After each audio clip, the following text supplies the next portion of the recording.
जबलपुर के संजीवनी नगर क्षेत्र अंतर्गत 1 दिसंबर को ही केसरी सैन की हत्या की गुत्थी जबलपुर पुलिस द्वारा सुलझा ली गई।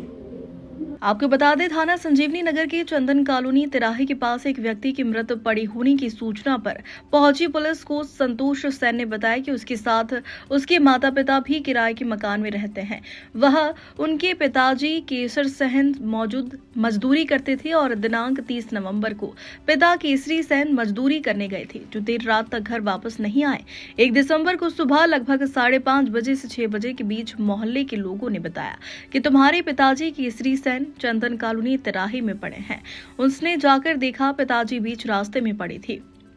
जिनके चेहरे पर एवं हाथ की दूसरी एवं तीसरी उंगली को सुअरों ने पूरी तरह शत विक्षत कर दिया था। पिता के शव के पास कंक्रीट के 2 टुकड़े पड़े हुए हैं। उसके पिता केसरी सैन उम्र 55 वर्ष की किसी अज्ञात व्यक्ति द्वारा सिर में पत्थर में चोट पहुंचाकर हत्या कर दी गई, जिस पर थाना प्रभारी संजीवनी नगर के नेतृत्व में क्राइम ब्रांच एवं थाना संजीवनी नगर की टीम गठित कर लगाई गई। विवेचना के दौरान आसपास की सीसीटीवी फुटेज और मुखबिर सूचनाओं के आधार पर यह पाया गया कि घटना की रात्रि मृतक केसरी सैन अपने साले रवि के घर रात्रि लगभग 10 बजे गए थे तथा लगभग 2 घंटे तक केसरी सैन अपने साले के घर पर था।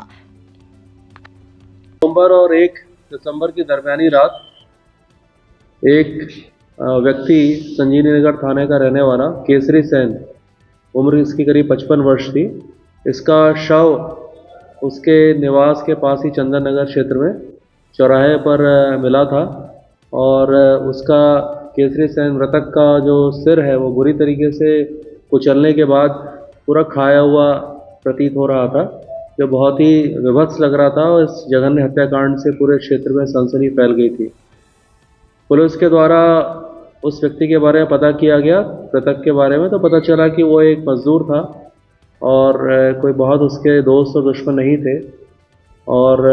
ये ज़रूर पता चला था कि उस क्षेत्र में सुअर बहुत थे, तो संभवतः ये उसकी मृत्यु होने के बाद सुअरों के द्वारा उसके सिर के हिस्से को खा लिया गया था, जिससे वो बहुत ही अजीब दृश्य दिख रहा था।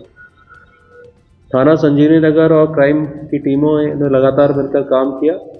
लगा भी था कि ये कुछ पारिवारिक या आपसी कोई रंजिश का पुराना मामला होगा। उसके दोस्त, उसके परिवारों, सभी से पूछताछ करी गई और इसमें फिर उसका सगा साला और उसकी साले की पत्नी, ये दोनों ही मुख्य आरोपी मिले हैं,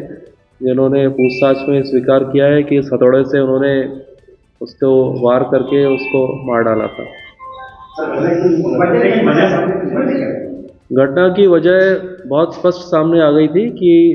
ये जो मृतक था ये शराब पीने का आदी था और उसी मोहल्ले में इसका ये साला रहता था, तो अक्सर ही उनके घर में जाके उनके साथ गाली गलौज करना, उनके घर में जो रिश्तेदार के लोग आते थे, आस पड़ोसी, उन सब से गाली गलौज करना, तो इस तरह से ये बहुत ज़्यादा प्रताड़ित हो गया था। जो मृतक है उसकी पत्नी के साथ भी ये बहुत ज़्यादा गाली गलौज मारपीट करता था, तो इन सब से त्रस्त होकर घटना की रात में भी इसने यही किया था। तो आरोपी ने बताया कि उससे क्षुब्ध होकर फिर मैंने ये घटना कर दी थी। इसने एक ये भारी हथौड़ा, ये जो रखा हुआ आप देख रहे हैं, जब्त किया गया है, इससे ही उसके सिर में सामने से वार किए थे और फिर वहीं नाली में फेंक दिया था, तो उसको जब्त करा गया है।